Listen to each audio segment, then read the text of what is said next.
Olá, alunos. Vamos iniciar a nossa quarta aula de matemática financeira.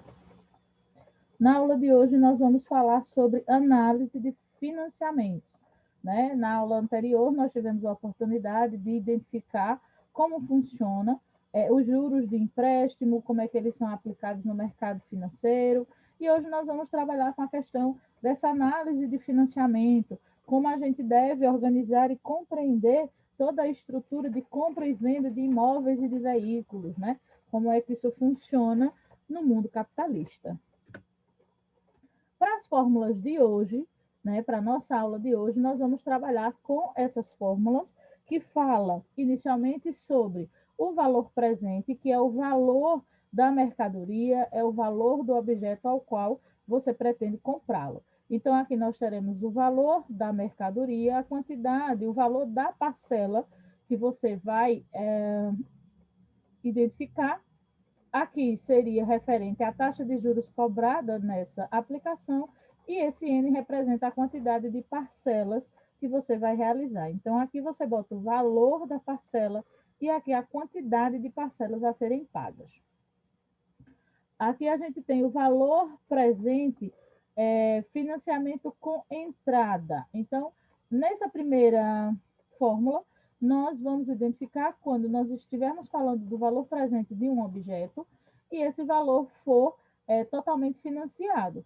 Já nessa segunda situação, é justamente quando a gente identifica o quê? O valor de um objeto, porém, você vai dar uma entrada naquela compra. Então, eu vou comprar uma casa de 100 mil reais, eu vou dar uma entrada de 20 mil, né? E aí eu vou realmente financiar o restante que ainda me falta. Então, a gente tem aqui o valor à vista do objeto, que seria 100 mil reais, pelo exemplo que eu dei.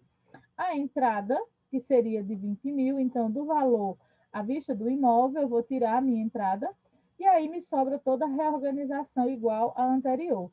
O valor da parcela, a taxa e a quantidade de parcelas a serem aplicadas no investimento. Quando eu trabalho o valor presente com condições especiais, então nós vamos poder identificar algumas situações, ou seja, onde você comprou um determinado objeto, vai fazer um financiamento com algumas condições especiais. Né? Eu comprei agora no mês de outubro, mas eu só vou começar a pagar o meu financiamento no mês de dezembro, por exemplo. Né? Eu fiz a compra de um carro, né? E aí eu só vou começar a pagar daqui a 6 meses. Então, são condições especiais. A gente escuta, às vezes, falar na televisão de promoções, né? Você leva o objeto, mas você só começa a pagar a partir de tal mês e etc. Então, esses são alguns dos modelos de condições especiais, ou seja, são condições que a gente não vê usualmente no comércio, né? Porque você poderia me questionar, professora, como é que eu vou saber quais são essas condições? A gente tem várias situações que podem ser caracterizadas como condições especiais. Como é que você identifica isso? A partir da sua observação com relação a essas situações que não são cotidianas. Quando você vai efetuar uma compra, não é dessa forma que se age todas as vezes, por exemplo, tá certo? Na nossa última fórmula, nós vamos trabalhar a taxa de juros do valor presente. Esse trabalho é dividido em 3 etapas, tá certo? Então, primeiro você tem o valor dessa função, nós vamos trabalhar os juros, né, a taxa de juros aplicada a essa compra. Eu tenho o valor presente, que é o valor do objeto, certo? O valor da parcela, a nossa taxa de juros, a nossa taxa de juros, a quantidade de parcelas a serem aplicadas, né? E assim sucessivamente. Depois nós vamos fazer a derivada dessa mesma função. Eu continuo com o meu valor presente, continuo dividindo pelo valor da parcela. Aí agora foi utilizada a regra do tombo, ou seja, esse menos n tomba aqui para frente e o nosso expoente torna-se menos n menos 1. Certo? Então, esse é o nosso segundo passo. E para fechar o nosso cálculo, nós temos a nossa taxa de juros menos o resultado que você encontrou na função, dividido pelo resultado que você encontrou na derivada dessa função, certo? Então, apesar da gente observar essas fórmulas, né? E achar que talvez seja um pouco complexo, nós teremos a oportunidade de ver que não é, tá bom? Então, vamos começar a trabalhar. Carlos financiou um celular em 10 parcelas mensais iguais de R$ 150, sobre o regime de taxa de juros compostos de 2,5% ao mês. Determine o valor à vista desse produto, certo? Então, significa dizer que nós estamos aí trabalhando a nossa primeira fórmula, né? A nossa primeira fórmula para a representação do nosso dia de hoje, falando a respeito do valor presente, certo? E aí a gente faz as devidas substituições, tá certo? O que nós estamos procurando é justamente esse valor presente desse objeto à vista, tá? Então, qual foi o valor da parcela paga por Carlos? Foi de R$ 150, não é isso? A taxa de juro aplicada foi de 2,5% ao mês. A gente sabe que eu não posso trabalhar com essa taxa nessa formatação. Eu divido esse número por 100 e eu encontro 0,025. Esse valor da taxa fica tanto em cima quanto embaixo. O IN representa a quantidade de parcelas pagas, que foram 10. Então, aqui nós temos o que buscamos, que é o valor à vista desse objeto, e o valor presente desse objeto, né? Então, essas informações vão estar interligadas. Então, prossigamos. A primeira coisa que se realiza, deixa eu voltar aqui para vocês, a primeira coisa que se realiza é esse somatório, né? Eu tenho o número 1, essa minha unidade, somada com a minha taxa. E vocês terão a oportunidade de perceber que a sequência de cálculos é sempre a mesma, né? Então, a primeira coisa e a única coisa que eu vou realizar aqui é a soma da unidade com a minha taxa. Todo o restante eu simplesmente copio. Quando eu fiz esse somatório, eu acho 1,025. Agora, eu vou elevar esse 1,025 a menos 10. Esse cálculo eu preciso fazer na calculadora científica, certo? Então, quando eu faço essa potência, quando eu resolvo essa potência, eu identifico 0,7812. O que é que eu vou fazer agora? Resolver a subtração.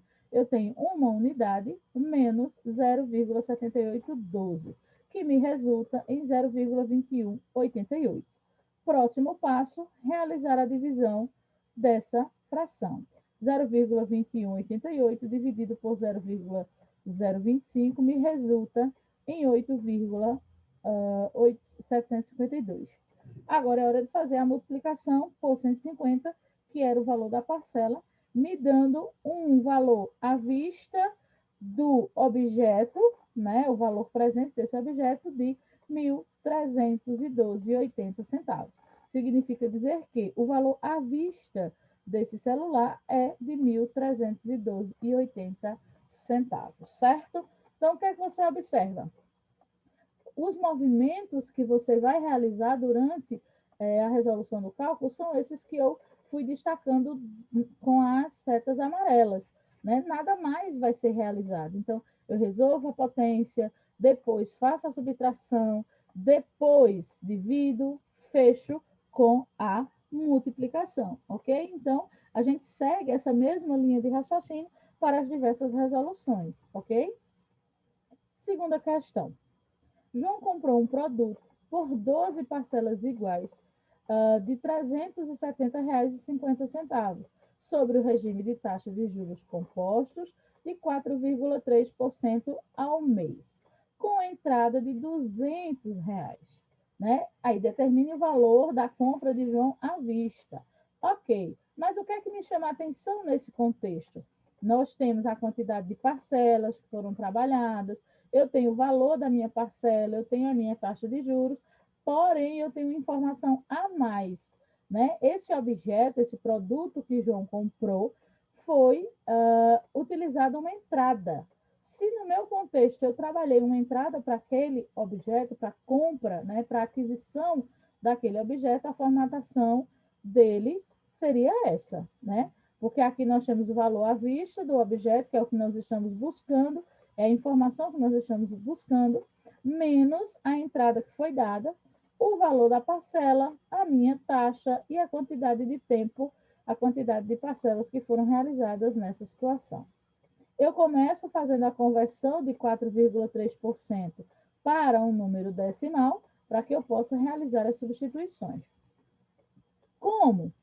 O que eu busco aqui é descobrir qual é o valor à vista dessa compra de João, né? Então, para isso, eu vou precisar identificar o valor da parcela, realizar todo esse processo e somar a entrada que foi dada, certo? Então, dependendo do questionamento que seja feito, você pode reorganizá-lo já nessa segunda formatação, onde os valores já vão ser identificados nos seus devidos lugares.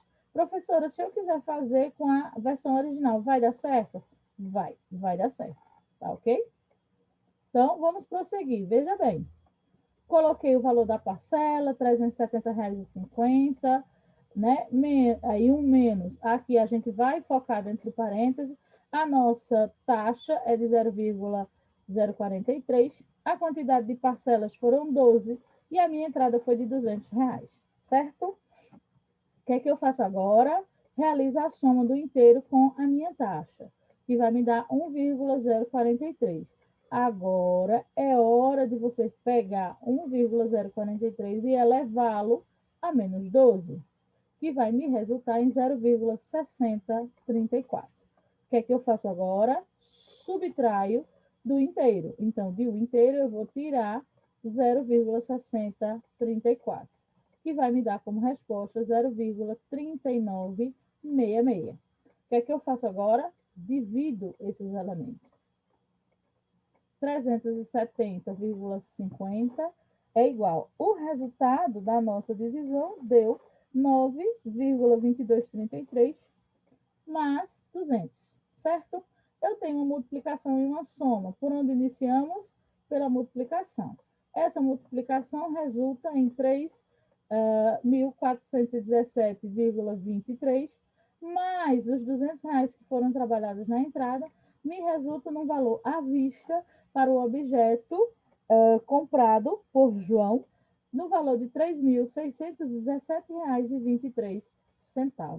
Esse é o valor à vista da compra realizada por João para o produto proposto. Vamos para a nossa terceira questão. Um aparelho de TV, cujo valor à vista é de R$ 3.000, foi financiado por Maria em 5 parcelas mensais iguais, sobre o regime de taxa de juros. Olha aí, ó, sobre o regime de taxa de juros compostos de 3% ao mês, iniciando o pagamento após 5 meses do ato da compra. Aí, o que é que isso me remete?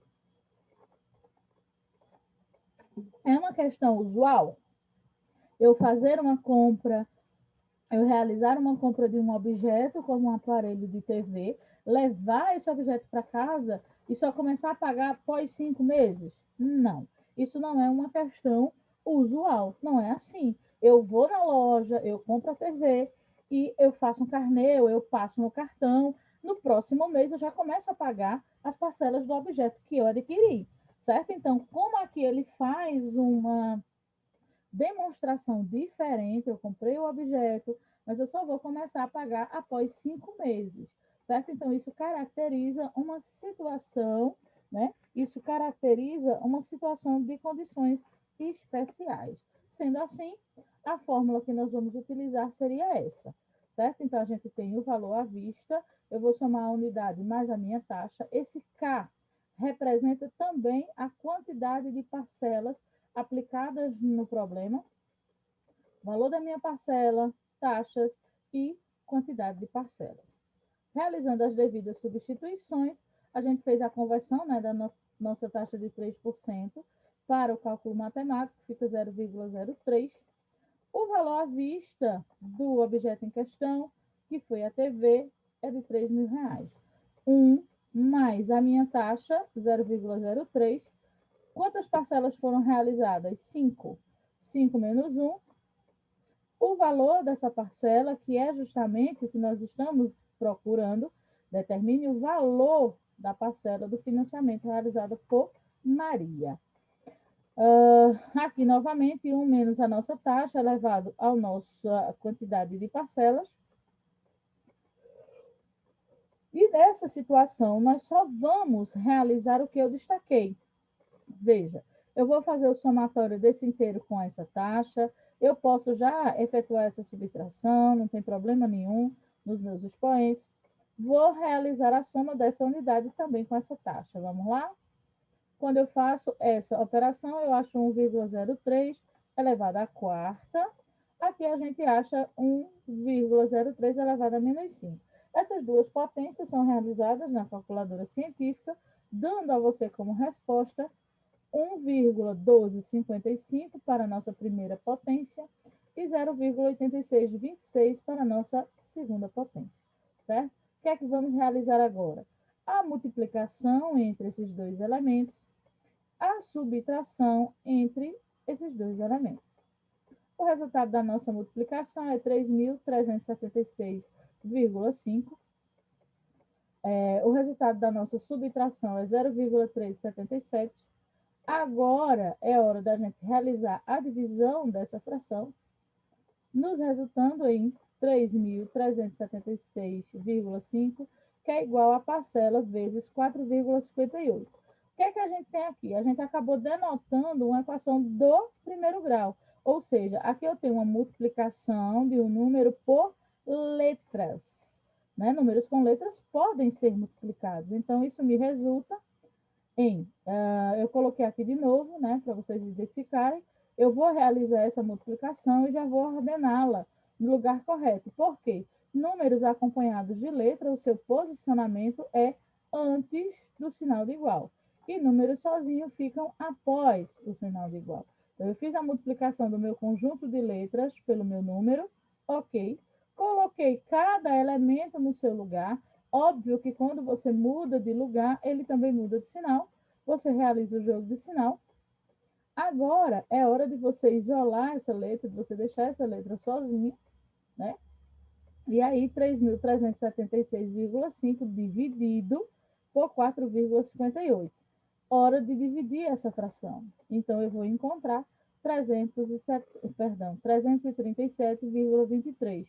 Então, esse é o valor da parcela paga por Maria nessas 5 parcelas do seu financiamento, ok? Vamos à nossa última questão, justamente a questão onde nós vamos identificar com bastante calma todo o passo a passo da realização de uma taxa de juros do valor presente. A gente vai poder ver que é um cálculo que não é difícil, nenhuma dessas fórmulas que nós aplicamos na prática é efetivamente difícil, mas essa quarta questão ela é mais extensa. Não é difícil, mas é mais extensa, ok? Então, vamos à nossa situação. Um computador que tem valor à vista de R$ 2.000 foi financiado a 12 vezes mensais, em 12 vezes mensais iguais, de R$ 270, sobre o regime de taxa de juros compostos. Determine a taxa de juros compostos aplicada nesse financiamento. Observe, inicie os cálculos com taxa de juros compostos de 5% ao mês. O que é que a gente vai identificar? Nessa situação, nesse problema apresentado, né, nós temos aí uma observação, e ela não é à toa, porque nesse trabalho a gente vai precisar construir uma tabela, né? De acordo com os resultados que nós fomos encontrando, nós vamos construindo uma tabela. E essa tabela se inicia exatamente por essa porcentagem. Vamos descobrir como? Fizemos aqui a conversão, né, da porcentagem para o número decimal, para se trabalhar matematicamente com esse valor. Essa seria a nossa primeira fórmula, onde o valor presente refere-se a R$ 2.000, o valor da parcela, R$ 260, o tempo, 12 vezes. Então, essa era a operação que nós teríamos. 2.000 dividido por 260, aqui elevado a menos 12. Essa é a operação que nós vamos trabalhar. 2.000 dividido por 260 me resulta em 7,6923. Essa é a fórmula que eu vou utilizar correspondente à minha primeira função, que foi apresentada nessa aula de hoje. Na segunda, ele diz que nós vamos realizar uma derivada dessa primeira, certo? Então, se eu vou fazer uma derivada dessa primeira, se eu fosse substituir de novo, eu ia ter o mesmo valor presente de 2.000, o mesmo valor de parcelas, que é 260, eu iria dividir e ia chegar nesse mesmo valor. Então, não tem necessidade da gente repetir tudo isso, ou seja, a gente prossegue daqui, tá? Então, o valor valor presente dividido pela parcela nessa situação resulta num valor igual, então já trago direto para cá esse resultado, certo? O nosso N representa o 12, que é a quantidade de parcelas, certo? E aqui a gente tem 12 menos 1. Sendo assim, eu tenho aqui menos 12 menos 1, que vai dar menos 13, certo? E esse é a função que você vai trabalhar. Esse é o nosso segundo passo, certo? Então, vamos aprender como é que a gente faz essa situação. Lembra? Primeiro passo, finalizamos aqui. 7,6923, taxa de juros, mais 1 mais a nossa taxa de juros, elevado a menos 12 menos 1. Essa é a primeira fórmula, é a fórmula do cálculo básico. Então, o que é que a gente vai fazer? Lá foi dito que a gente iniciasse os nossos cálculos trabalhando essa taxa de juros com o valor de 0,05, certo? Então, o que a gente vai fazer é substituir, ó. Seguindo o comando, né? Essa nossa primeira taxa de juros, e eu simplesmente substituo em todos os elementos. O que é que eu vou fazer aqui? Uma multiplicação e aqui uma soma de 1 inteiro mais 0,05. O resultado dessa multiplicação encontra-se aqui, 0,384615. 1 mais 0,05 dá 1,05. Esse valor vai ser elevado a menos 12, resultando como resposta 0,5568 reticências, certo? E o que é que nós temos agora? Uma soma e uma subtração. E a ordem matemática nos diz que a gente realiza os que aparecem primeiro. Então, aqui apareceu primeiro a soma. Então, eu vou realizar essa soma, certo? Fiz a soma desses elementos. O resultado que nós encontramos foi esse. Quando eu for subtrair dessa unidade, ou seja, eu vou tirar esse valor de dentro dessa unidade, eu vou encontrar um valor negativo, 0,05854758, certo? Mas nós precisamos trabalhar com 4 casas decimais, certo? Então, aqui a gente foi feito o arredondamento, né? Então, 7 arredondando aqui vai dar 5, 5 arredondando aqui vai dar 6. Então, o valor seria de aproximadamente 0,0586. Então, essa primeira parte já está pronta. Aí, agora eu vou para a realização da derivada dessa função, também fazendo simplesmente substituição, onde nós temos o nosso IJ. Olha só o que é que a gente tem, tá vendo? Todo o restante permanece, essa é a nossa matriz de cálculo. Eu vou só substituindo pelas taxas que me forem apresentadas. Começo realizando a soma. Agora eu vou realizar a potência. Agora, a multiplicação, certo? E, por fim, eu vou realizar a subtração. De 7,6923, eu vou tirar 6,3638, vamos dizer assim, para a gente equiparar. Mas quando você faz o cálculo, você faz com tudo, beleza? Então, eu encontro 1,328443, mas eu vou fazer os devidos arredondamentos, certo? Me deixando aí com o resultado da minha derivação de 1,3284, certo? Agora a gente vai para o nosso terceiro passo, para o fechamento, né? Qual é a taxa de juros aplicada? 0,05. Qual foi o resultado dessa função? Pois menos 0,0586, dividido pelo resultado da derivada dessa função, 1,3284. Então, aqui eu já fiz todas as substituições. Por onde eu começo? Pela divisão. Eu começo dividindo, que me resulta neste belo número. O que é que eu faço agora? Jogo de sinal. deixando esse elemento positivo, para que a gente possa realmente somar e identificar que esse valor seria 0,094113 218. Como eu preciso fechar com 4 casas, então nós teríamos aí 0,0941, tá? Então, aqui eu já finalizei os 3 passos que eu preciso. Resolvi a função, resolvi a derivada da função e fiz a união entre elas. O que é que eu faço agora? Eu vou para a tabela, tá vendo? Então, qual foi a taxa de juros indicada para iniciar o trabalho? 0,05. Quando a gente resolveu o primeiro passo, que aqui devia estar o primeiro passo, né? Quando a gente fez o primeiro cálculo, eu achei menos 0,556.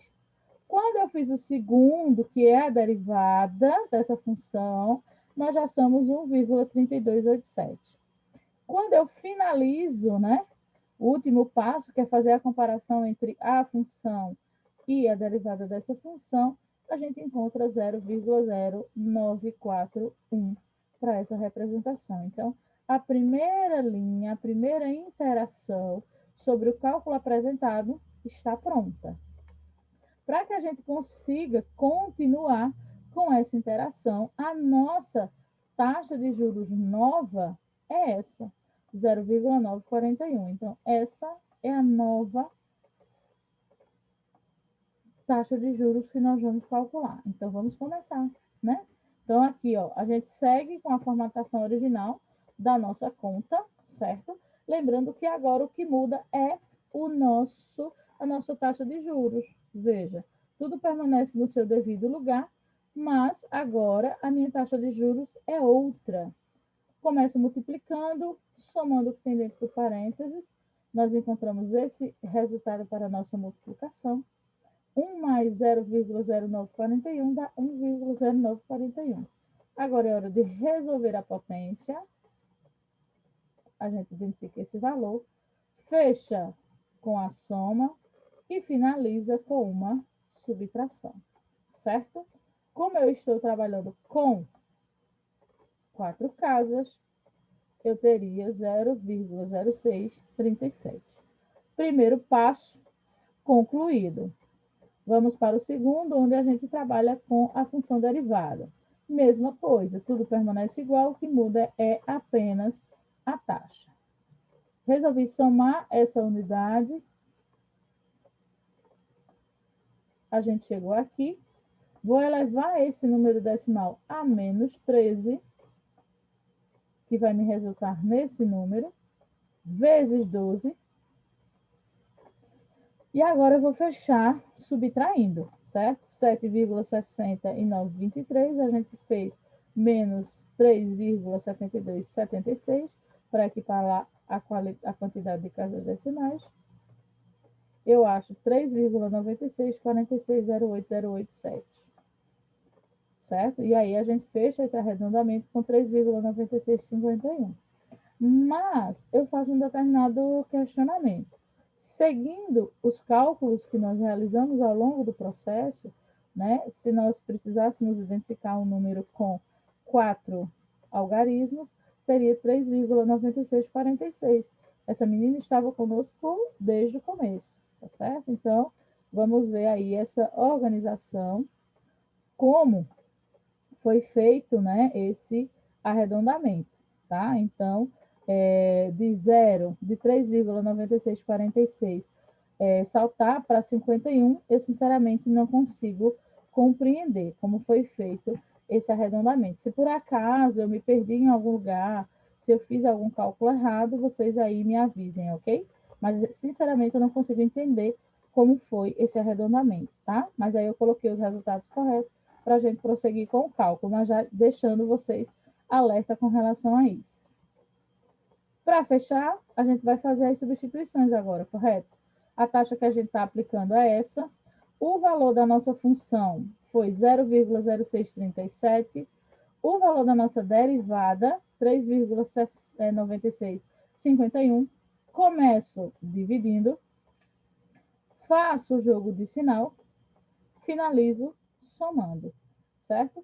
Também quando a gente vai fazer esse arredondamento, ó, o resultado fica bem diferente do que nós identificamos ao longo do processo, certo? Então, eu preciso aí da ajuda de vocês com relação a isso. Quem é que está errado? Sou eu ou foi a professora que se confundiu? Tá? Então, vamos lá. Mas eu segui a linha dos valores que foram aplicados por ela, mas tem alguns que eu não concordo, certo? Então, aqui nós teríamos a nossa segunda linha, né, de interação. Então, a nossa taxa nova seria essa, quando eu realizo o primeiro passo, eu acho 0,637. No próximo, 3,9651, fechando o nosso cálculo com 0,0780. Agora, nós vamos continuar interagindo, né? Vamos para a nossa terceira interação, onde a nossa taxa de juros agora é 0,0780. Primeiro passo, fazemos a substituição dessas taxas, resolva a multiplicação, resolva a soma. Agora é hora de elevar. Eu acho esse número como resposta dessa potência, somando 1,006045057. Eu tiro uma unidade desse valor, eu acho esse número. Identificando 4 casas decimais, eu acho 0,060. Aí eu fico meio perdida se realmente fui eu que errei, foi a professora que errou. Porque eu realizo o mesmo processo, né, obviamente com taxas de juros diferentes, e eu consegui encontrar o resultado igual ao da professora. Por que tem alguns cálculos que não funcionam? Aí fica a incógnita.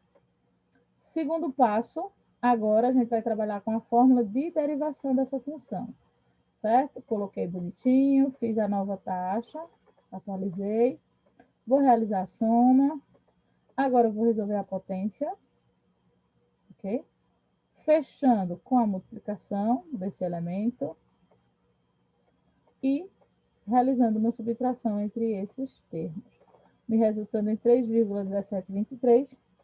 Aí nesse também eu discordo, tá vendo? Como é que 3,1723 torna-se 3,1719, certo? Então, não sei se eu desaprendi a fazer arredondamento, certo? Mas coloquei aqui o resultado para a gente prosseguir com a tabela. Agora é a hora de fechar, né? A nossa caminhada, de realizar a nossa taxa de juros agora é 0,780. O resultado da nossa função foi 0,0060. O resultado da nossa derivada dessa função, 3,1719. Começo dividindo. A gente encontra esse número como representação. Vocês vão perceber que eu coloquei todos os decimais que aparecem. Eu achei mais coerente colocar todo mundo. Eu vou realizar o jogo de sinal. Ele torna-se positivo e a gente vai somar esse elemento. Então, eu encontro esse resultado. Fazendo o arredondamento com 4 casas decimais, ó, 0,761, 0,798. Como é que surge um 61 desse arredondamento? Certo, pessoal? Então, tem algumas questões que eu discordo bastante da professora. Porém, segue o baile. Então, aqui seriam os resultados da nossa terceira interação. Vamos para a quarta. Então, a gente segue o mesmo processo. A nossa taxa agora é de 0,0761. Vou realizar a multiplicação e a soma. Agora é hora de realizar a potência. A gente encontra esse valor. Fazendo o somatório e subtraindo uma unidade, a gente encontra 0,0001, fechando dessa forma. Então, a gente identifica que, quando você for trabalhar esse processo de identificação, né, dessa taxa de juros compostas, certo? Quando a gente for trabalhar esse contexto da taxa de juros presente no valor, certo? Então, a gente precisa seguir e tentar identificar qual é a menor taxa, né? Então, a gente vai realizando interações para tentar chegar na menor taxa possível, certo? Então, esse seria o preenchimento da nossa última interação, chegando ao nosso menor valor atribuído a essa taxa, certo? Então, eu vou pegar esse valor de 0,0761, multiplicá-la por 100, por quê? Porque eu preciso representá-la na forma de porcentagem. A taxa de juros compostos aplicada nesse financiamento foi de 7,61% ao mês. Esse foi o valor cobrado. Então, assim, vocês puderam ver que o cálculo em si não é complexo, porém é um pouco cansativo, né? Repetitivo, certo? Então, agora a gente pode deixar claro esse daí, a gente sabe qual é o objetivo, qual é a taxa que a gente busca encontrar, e aí a gente vai fazendo interações até chegar o mais perto possível desse valor. Certo, pessoal? Então, bons estudos. A gente se vê semana que vem com a nossa última aula sobre matemática financeira.